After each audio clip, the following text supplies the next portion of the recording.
Hello students, welcome back to organised knowledge channel. आज की इस वीडियो में बच्चों हम डिस्कस करने वाले हैं वर्कशीट नंबर 24 क्लास 7th गणित की। बच्चों ये वर्कशीट है जो आपके लिए 3 दिसंबर 2020 के लिए शेड्यूल की गई है।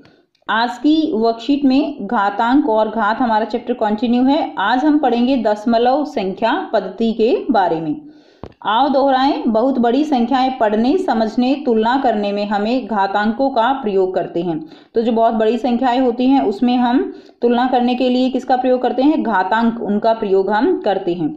संख्या का प्रसारित रूप, तो बेटा दशमलव आप सब बच्चों को पढ़ना जो है कि दशमलव की जो संख्याएं होती हैं उनको कैसे पढ़ते हैं। जैसे देखिए 3 यहाँ पर दिया गया है 3.35, तो हम इसको कैसे पढ़ते हैं? दशमलव के बाद जो संख्याएं दी होती हैं उनको हम इकट्ठा करके नहीं पढ़ते, इसको हम पढ़ेंगे 3.35, 3.35, ना कि 3.35। ऐसे नहीं पढ़ेंगे हम, ठीक है, वो गलत हो जाएगा। तो अब हम करेंगे संख्या का प्रसारित रूप। तो संख्या का प्रसारित रूप हम कैसे करेंगे?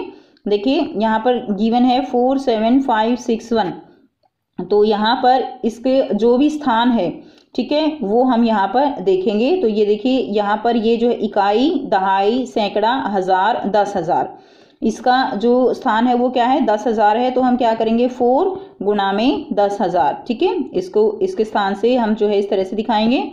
उसके बाद 7 का जो स्थान है वो क्या है? वो है देखिए इकाई, दहाई, सैकड़ा, हजार, तो 7 को हम गुणा कर देंगे किससे? 1000 से।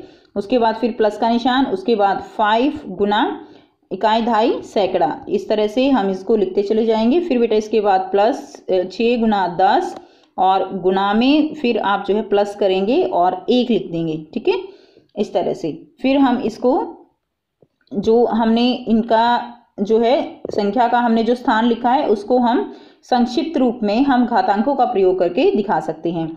यानी देखिए जैसे हमने लिखा 10,000, 10,000 का मतलब क्या है बेटा कि जब हमने 10 को 4 बार गुणा किया तो हमें क्या मिला? हमें मिला 10,000। यानी हम 10,000 को अगर संक्षिप्त रूप में लिखना चाहें तो हम क्या लिखेंगे? 10 की घात जो है कितना हो जाएगा? 4। 10 की घात 4 किसके बराबर है? वो 10,000 के बराबर है। इसी तरह देखिए 1000 लिखा हुआ है, 1000 हमें कब मिला? जब हमने 10 को 3 बार जो है गुणा किया तब हमें 1000 मिला। यानी हम इसको कैसे दिखा सकते हैं? 10 की घात 3, इसको हम दिखाएंगे। किसी भी संख्या को 1 और 10 के बीच की एक दशमलव संख्या जिसमें 1 सम्मिलित है लेकिन इसमें 10 सम्मिलित नहीं होगा और 10 की घात के गुणनफल के रूप में व्यक्त किया जा सकता है। संख्या के उस रूप को हम मानक रूप कहते हैं। तो बेटा मानक रूप जो है इसके उदाहरण हम यहाँ पर अभी करेंगे। पहले हम करते हैं संख्या का प्रसारित रूप। तो ऑलरेडी हम संख्या का प्रसारित रूप ऊपर जो है कर चुके हैं। तो देखिए इसको हम कैसे करेंगे? संख्या हमारे पास है 390878, इसको हमें घातांकीय रूप में व्यक्त करना है। तो हम कैसे करेंगे? 3 गुना में, अब इसका जो है यहाँ पर इसके बाद जितनी भी संख्याएं हैं 2, 3, 4, 5 हैं, तो हम इसके साथ जो है इस तरह से 5 जीरो लगा देंगे, ठीक है। इकाई, दहाई, सैकड़ा, हजार, 10,000, लाख, ठीक है। तो इसका जो यहाँ पर स्थान है उसके अनुसार हम इसके साथ 0 लगा देंगे, फिर हम प्लस लिखेंगे। उसके बाद देखिए 9 गुना में इकाई, दहाई, सैकड़ा, हजार, 10,000, इसका प्लेस जो है क्या है? 10,000 है ना, तो 10,000 हम यहाँ पर लिख देंगे। फिर प्लस 0 गुना 1 के साथ कितनी 0 आ जाएंगी? 3, ठीक है। 10,000 के बाद 1000 हो गया। उसके बाद देखिए फिर यहाँ पे क्या आएगा? 8 गुना 8 के साथ क्या आ जाएगा? 100 प्लस 7 गुना 10 प्लस 8 गुना 1, लास्ट में 1 लिखेंगे। अब इसको हम संक्षिप्त रूप में कैसे दिखा सकते हैं? घातांकीय रूप में हम इसको दिखा सकते हैं ना। तो यहाँ पर देखिए 3 गुना 10 की जो है घात कितनी हो जाएगी? 5 प्लस 9 गुना 10 की घात 4 प्लस 0 गुना 10 की घात 3 प्लस 8 गुना 10 की घात 2 प्लस 7 गुना 10 की घात 1 प्लस 8 गुना 10 की घात कितनी है? यहाँ पे 0 है, ठीक है। तो इस तरह से हम इसको दिखा सकते हैं। यहाँ 10 के घातांक अधिकतम मान 5 से प्रारंभ होते हुए एक एक करके घटते हुए 0 तक आ जाते हैं। देखिए 5, 4, 3, 2, 1, 0, इस तरह से ये घटते हुए 0 तक आ जाएंगे। नेक्स्ट अब हम करेंगे संख्या का मानक रूप। के और 10 की पावर जो है यानी 10 की घात n कुछ भी हो सकता है, इस तरह से जब हम दिखाते हैं तो उसको हम उसका मानक रूप कहते हैं। तो संख्या का मानक रूप जो है क्या है? कि हम किसी भी संख्या को बाईं ओर से केवल 1 दशमलव तक जो है उसको दिखाते हैं, उसको लिखते हैं, तो वो क्या कहलाता है, उसका मानक रूप कहलाता है। दशमलव बिंदु से बाईं ओर के अंकों की संख्या गिनकर उसमें से 1 घटाकर जो प्राप्त होता है वही 10 का घातांक होता है, या बाईं और दशमलव जितने अंक जाता है। तो इसको बेटा हम उदाहरण से समझेंगे। देखिए, हमें संख्या दी गई है 39087.8, ठीक है। अब हम इसमें क्या करेंगे, हमें ये दशमलव जो है आगे लेकर जाना है। मानक रूप क्या होगा, यानी 3 के बाद, यानी बाईं ओर से 1 जो हमारे पास संख्या है उसके बाद हमें क्या लिखना है, हमें ये दशमलव लेकर आना है। यानी ये दशमलव हमें यहाँ से यहाँ पर 3 के बाद लेकर जाना है, ये दशमलव हमें यहाँ से यहाँ पर शिफ्ट करना है इस तरफ, ठीक है। तो हम इसको कैसे करेंगे, देखिए 3.90878, और बाकी जो है इसको हम 10 का घातांक के रूप में हम इसको दिखाएंगे। देखिए, गुणा में 10। अब 10 की जो घात है वो कितनी आएगी, हमने कितने जो है स्थान इसको शिफ्ट किया है, 1 2 3 4, ठीक है। तो 4 जो है हमने यहाँ पर इसको शिफ्ट किया है, 4 संख्या। तो यहाँ पर हम लिख देंगे 10 की घात जो है क्या आ जाएगा, 10 की घात आएगा 4। तो यहाँ पर देखिए 1 और 10 के बीच की 1 दशमलव संख्या, तो ये जो संख्या है ये 1 से 9 तक हो सकती है, 10 नहीं हो सकता, ठीक है। तो इसलिए ये क्या है, इसका मानक रूप है। अब देखिए, जब हम दशमलव को दाईं ओर से बाईं ओर शिफ्ट करते हैं तो जो घात होती है वो हमेशा प्लस में होती है, और जब हम इसको बाईं ओर से दाईं ओर शिफ्ट करते हैं तो घात हमेशा माइनस में होती है।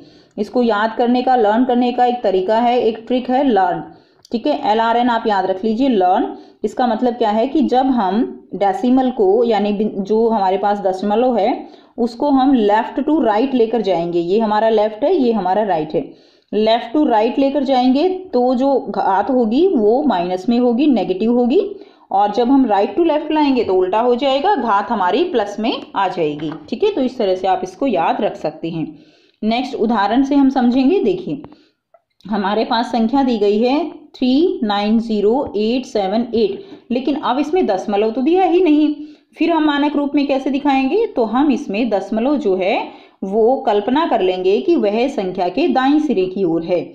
यहाँ पर मान लीजिए, यहाँ पर क्या है, दशमलव बिंदु है। अब दशमलव को हमें यहाँ लेके जाना है 3 के बाद, तो हम क्या करेंगे, 3.90878 गुणा 10 की पावर 10 की जो है घात कितनी आ जाएगी, कितने शिफ्ट किया हमने, 1 2 3 4 5, ठीक है। तो 10 की घात आ जाएगी 5 यहाँ पर। अब देखिए बच्चों, अब आपने मानक रूप भी समझ लिया है, आपने प्रसारित रूप भी समझ लिया है, घातांकीय रूप, ठीक है। अब हम यहाँ पर करेंगे इनसे रिलेटेड क्वेश्चन आंसर। पहला क्वेश्चन है, संख्या को घातांकीय रूप और मानक रूप में व्यक्त कीजिए। तो ये आपको यहाँ पर 5 क्वेश्चन दिए गए हैं। तो बेटा मैं चाहूंगी आप इनको पहले खुद से जो है ट्राई जरूर कीजिए, अगर आपको कोई प्रॉब्लम आती है तभी आप सॉल्यूशन की तरफ जाइए। तो आइए बेटा इनका सॉल्यूशन कर लेते हैं। अब यहाँ पर फर्स्ट जो दिया गया है 279404, इसका हम घातांकीय रूप लिखेंगे। तो देखिए 2 और उसके बाद मल्टीप्लाई, उसके बाद देखिए 2 गुना, उसके बाद 1 2 3 4 5, ठीक है। तो 1 के साथ हमने कितनी जीरो लगा दी, 5, फिर प्लस 7, 1 के साथ हमने फिर लगाई, 7 के बाद कितनी है, कितनी यहाँ पे संख्याएं हैं, 4 है ना। तो उसके बाद 1 के साथ हमने 4 जीरो, उसके बाद प्लस फिर 9, उसके साथ 3 जीरो, 1 के साथ फिर प्लस 4 गुना, उसके बाद देखिए 100 प्लस 0 गुना 10 प्लस 4 गुना 1। तो इस तरह से हम इसका घातांकीय रूप लिखते हैं।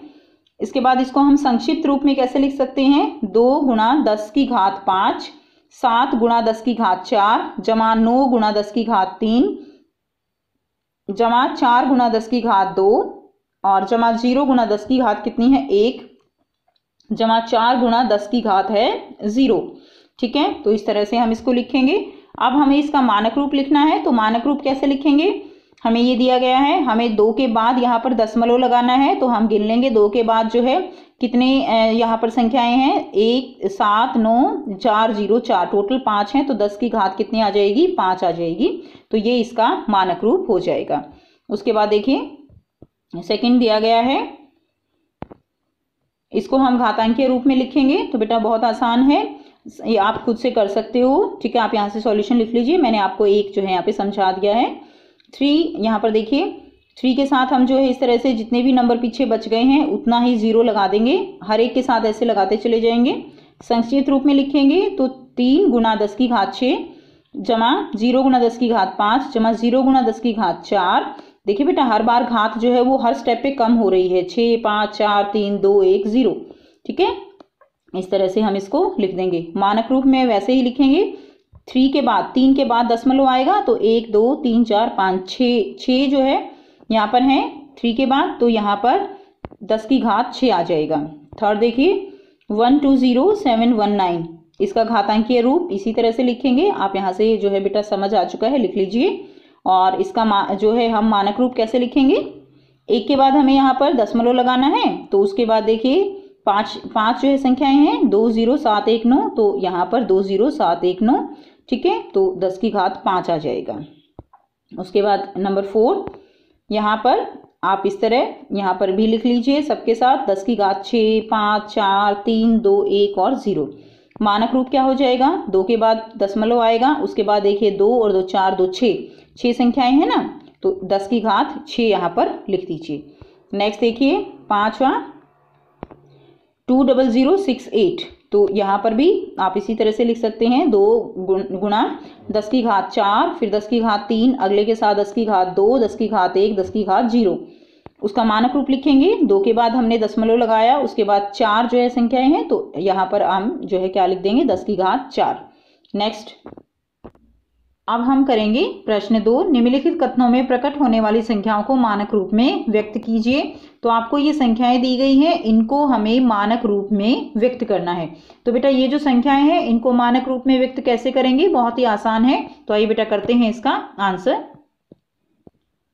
सो आप इस तरह से जो है इनको मानक रूप में व्यक्त करेंगे। मानक रूप में व्यक्त करने के लिए हमने किया है कि हम जो है बाईं तरफ से एक संख्या के बाद हम क्या लगाते हैं, दशमलव लगाते हैं और उसको मानक रूप में व्यक्त करते हैं। तो देखिए यहाँ पर जो आपको जैसे संख्या दी गई है इस तरह से, इसके बाद जो है हम क्या करेंगे, हम 3 के बाद जो है यहाँ पर दशमलव लगाएंगे और उसके बाद हम इस 3 के बाद हमने दशमलव लगाया, उसके बाद जितनी भी हमारे पास संख्याएं बची हुई हैं उतना ही हम 10 की घात के रूप में लिख देंगे। जैसे यहाँ पर 1 2 3 4 5 6 7 और एक और 0 होगी यहाँ पर बेटा 8, ठीक है।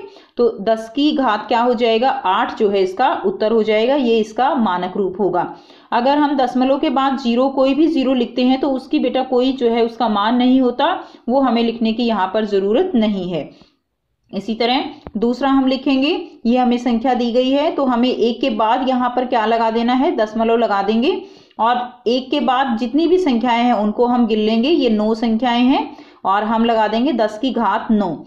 इसी तरह तीसरा देखिए, 1 के बाद जब हमने दशमलव लगाया, यहाँ पर ये संख्या दी गई है, 1 के बाद दशमलव लगाने के बाद जितनी भी संख्याएं हैं उनको हमने गिन लिया, वो संख्या थी 9 और इस तरह से हमने 10 के जो है घात लिख दिया। तो इसका उत्तर क्या हो जाएगा, 1.353 गुणा 10 की घात 9। तो बेटा ये जो है 0 को छोड़ के बाकी तो आप इसमें साथ ही लिखोगे, लेकिन 10 की घात 9 जब घात लगाओगे तो इनको भी आपको गिनना है, ठीक है। तो ये इसका क्या हो जाएगा, मानक रूप हो जाएगा। उसके बाद नेक्स्ट देखिए, ये संख्या दी गई है, 3 के बाद हम दशमलव लगाएंगे, दशमलव लगाने के बाद हमने बाकी जो संख्या है दशमलव के बाद वो सारी गिन ली, हमारे पास कितनी आई, 8 आई। तो आंसर कितना हो जाएगा, 3.84 गुना 10 की घात 8, इसका उत्तर हो जाएगा। नेक्स्ट ये संख्या दी गई है, संख्या जो दी गई है उसके बाद देखिए 1.2 गुना 10 की घात जो है क्या हो जाएगा, 10। 1 के बाद हमें ये गिनने हैं कितनी है, तो ये है हमारे पास 10। तो इस तरह से हम इनको मानक रूप में बदल सकते हैं, ठीक है। तो ये थी बच्चों आपकी आज की मैथ्स की वर्कशीट।